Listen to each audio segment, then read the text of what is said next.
ఇక ఇంకొక విషయం, ఇక్కడ ఉన్నటువంటి మీడియా మిత్రులకు, ప్రధాన పత్రికా మిత్రులకు, శాటిలైట్ ఛానళ్ల వారికి, అట్లానే డిజిటల్ మీడియాకి, అందరికన్నా ఎక్కువ సిటిజన్ మీడియాకి, మీ అందరికీ కూడా నేను చేతులెత్తి నమస్కరించి ఒక మాట చెప్తా ఉన్నా. మన ప్రజాస్వామ్యంలో 4 స్తంభాలు ఉంటే మీడియా అన్నిటికన్నా పవర్ఫుల్ స్తంభం. ఎందుకంటే మిగతా 3 స్తంభాలను కూడా ప్రశ్నించగలిగేటటువంటి అధికారం కేవలం మీడియాకు మాత్రమే ఉంటుంది. మిగతా 3 స్తంభాల యొక్క జవాబుదారీతనాన్ని లెక్కలు తీసి చెప్పేటటువంటి ఆస్కారం, అవకాశం కూడా కేవలం మీడియా మిత్రులకే ఉంటుంది. మీరేదో జాగృతోళ్ళు ధర్నా పెట్టినరు, యూపీఎఫ్ఓలు ధర్నా పెట్టినరు, మేము లైవ్ ఇచ్చినాం, ఒక 2 హెడ్లైన్స్ కొట్టినాం, అయిపోయింది అని అనుకోకండి దయచేసి. మీది చాలా పెద్ద బాధ్యత. మీరు చరిత్రను రికార్డు చేస్తున్నారు, చరిత్రను మీరు రికార్డు చేస్తున్నారు. ఈ చరిత్రలో తప్పు లేకుండా రికార్డు చేయాలి. ఈ చరిత్ర న్యాయం పక్షాన ఉండి మీరు రికార్డు చేయాలి. ఈ చరిత్రను ప్రజల పక్షాన ఉండి మీరు రికార్డు చేయాలి. నేను డిజిటల్ మీడియా సోదరులను ప్రత్యేకించి కోరుతా ఉన్నాను, మీరు పెట్టేటటువంటిది గ్రామ గ్రామానికి పోతుంది. దయచేసి న్యాయం పక్షాన నిలబడండి. ఏది పడితే అది ప్రసారం చేస్తే చరిత్ర మిమ్మల్ని క్షమిస్తుంది అనుకోవద్దు. నిజాలు ప్రచారం చేయాలి.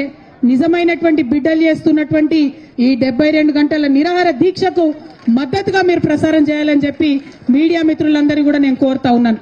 మరి ఎక్కడెక్కడి నుంచో తరలి వచ్చినటువంటి మా నాయకులను, బీసీ నాయకులను అందరినీ కూడా మనస్ఫూర్తిగా నేను ఒకే మాట అడుగుతా ఉన్నాను. ఇది మనందరం కూడా చైతన్యం కావాల్సినటువంటి టైం, మనందరం కూడా జాగృతం కావాల్సినటువంటి టైం. ఏమైతుందిలే, కవితక్క కూసుంటది నిరాహార దీక్షకు, నాకేంది, నేను టీవీలో చూస్తా, నేను ఫోన్లో చూస్తా, మా ఊర్లో బాయికాడు ఉంటా, నేను ఆడికెళ్ళే టీవీలో చూస్తా అంటే కాదు.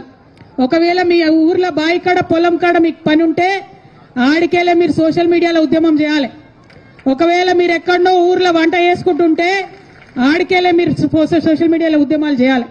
ఎక్కడైనా అవకాశం ఉంటే మీ మండల కేంద్రంలో బీసీ సంఘం నాయకులు, అది ఎవరన్నా కానీ, ఏ పార్టీ అన్నా కానీ, నాయకులు మీటింగ్ పెట్టి బీసీ హక్కుల కోసం మాట్లాడితే ఒక అడుగు ఆడికి పోవాలి, ఒళ్ళు నొప్పించుకోవాలి. జిల్లా కేంద్రంలో ఎవరైనా మీటింగ్ పెడితే ఆడికి రావాలి, మద్దతు ఇవ్వాలి. హైదరాబాద్ నడిగడ్డల మీటింగ్ పెడితే 1 గంట, 1 రోజు నాది కాదు, నా బీసీ బిడ్డలది అనుకొని ఇక్కడ దాకా రావాలి. ఎవరు కూడా బొట్టు పెట్టి పిలవరు. ఇవి ఉద్యమాలు, ఇవి పోరాటాలు. చేతులెత్తి పిడికిలెత్తి పోరాటం చేస్తేనే హక్కులు వస్తాయి తప్పితే ఉట్టుటిగా రావు. బీసీ ఆడబిడ్డలకు, అన్నదమ్ములకు ఇంకొక విజ్ఞప్తి చేస్తున్నా నేను. మనం ఒకసారి అడుగుతాం, 2 సార్లు అడుగుతాం, ఇడిచిపెడతాం. అట్లా ఇడిచిపెడితే హక్కులు రావు. మన హక్కులు సాధించే వరకు అవతల వైపు నుంచి మనం అడుగుడు మొదలు పెట్టగానే మొదటి విమర్శలు వస్తాయి. భయపడద్దు.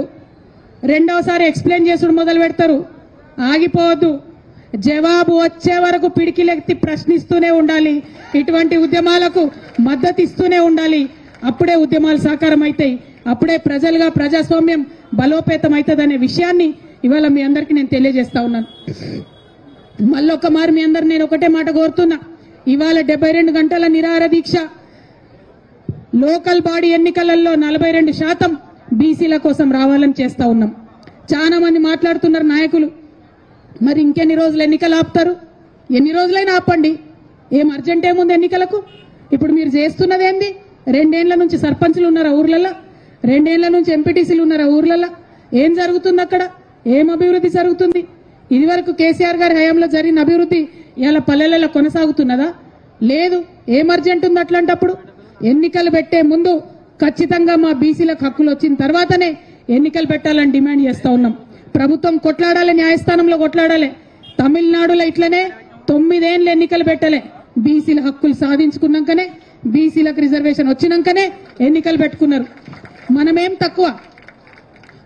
అంటే తమిళనాడుకి ఇచ్చినట్టు 69% మనకు లేదంటారు. ఎందుకు లేదంటే అక్కడ వాళ్ళు ఉడుం పట్టు పట్టినరు, మాకు అవసరం లేదు ఎన్నికలు 9 ఏళ్ళు అని చెప్పిండ్రు. ఇక్కడ మనం అట్లా ఉడుం పట్టు పట్టి అందరం కలిసి ఒక దగ్గర ఉంటే ఖచ్చితంగా మనకు కూడా రిజర్వేషన్ వస్తుంది.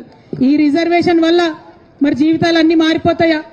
ఈ రిజర్వేషన్ వల్ల మొత్తం బీసీ సమాజం ముంగట పడుతుందా అంటే డెఫినెట్ గా ఒక బలమైన ముందడుగు పడుతుంది. రాజకీయంగా మన వాటా మనకు వస్తుంది. ఇవాళ లోకల్ బాడీలల్లా, సర్పంచ్లల్లా, ఎంపీటీసీలల్లా మన వాటా మనకు వస్తే రేపటి నాడు ఎమ్మెల్యేలల్లా, ఎంపీలల్లా అడగొచ్చు. రేపటి నాడు ముఖ్యమంత్రులు అయ్యే దగ్గర అడగొచ్చు, నిలబడి మా వాటా ఏదని అడగొచ్చు. దానికోసం ఇది ముందడుగు అవుతుంది. ఈ విషయాన్ని దయచేసి బీసీ సమాజం అంతా కూడా గుర్తించాలి, గమనించాలి. ఇది మన ఉద్యమం, మన ఇంటి ఉద్యమం అనుకొని ఇంటికొక్క బీసీ బిడ్డ తరలి రావాలని చెప్పి హృదయపూర్వకంగా వినమ్రంగా నేను వేడుకుంటా ఉన్నాను. మరి మళ్ళీ ఒకసారి చెప్తున్నాం, 72 గంటలు దీక్ష పట్టినాం. నీళ్లు తాగేది లేదు, అన్నం తినేది లేదు, ఇందిరా పార్క్ వెళ్ళి కదిలేది లేదు. ప్రభుత్వాన్ని రిక్వెస్ట్ చేస్తా ఉన్నాం. ఇదివరకు తెలంగాణ జాగృతి ఏ ఉద్యమం చేసినా ప్రభుత్వం ఇచ్చినటువంటి సమయానికి లోబడే ఉద్యమాలు చేసినాం, శాంతియుతంగా ఉద్యమాలు చేసినాం. ఇక్కడ నిలబడ్డాం, ఇక్కడ ఉన్నాం, మా గోడు మేము చెప్పుకున్నాం, మా హక్కులు మాకు కావాలని నినదించినాం. అంతే తప్పితే ఎటువంటి అసాంఘిక చర్యలకు పాల్పడలేదు. కాబట్టి ఖచ్చితంగా మాకు పర్మిషన్ ఇవ్వాల్సిందే, 72 గంటలు పర్మిషన్ ఇవ్వాల్సిందే. ఒకవేళ 72 గంటలు ఇయ్యం, మిమ్మల్ని తీసుకుపోయి పోలీస్ స్టేషన్లో పెడతామంటారా? అక్కడనే దీక్ష చేస్తాం. మిమ్మల్ని తీసుకుపోయి హాస్పిటల్లో పెడతామంటారా? అక్కడనే దీక్ష చేస్తాం. మిమ్మల్ని తీసుకుపోయి ఇంటికాడ ఇడిచి పెడతామంటారా? ఆన్నే రోడ్డు మీద కూర్చొని అక్కడ కూడా దీక్ష చేస్తాం. పంతం ఇడిచేది లేదు, వెనక్కి వచ్చేది లేదు, హక్కులు సాధించే వరకు మడమ తిప్పేది లేదు. ఈ విషయం ప్రభుత్వం గమనించాలని చెప్పి నేను కోరుతున్నా. ఇక చాలా రాజకీయ పార్టీలు రకరకాలుగా మాట్లాడుతున్నాయి. రాజకీయ అంశాలు మనం చూస్తూనే ఉన్నాం, అన్నలందరూ మాట్లాడతారు.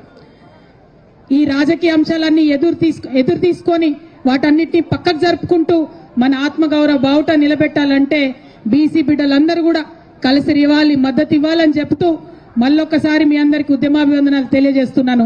Thank you. జై తెలంగాణ, జై తెలంగాణ.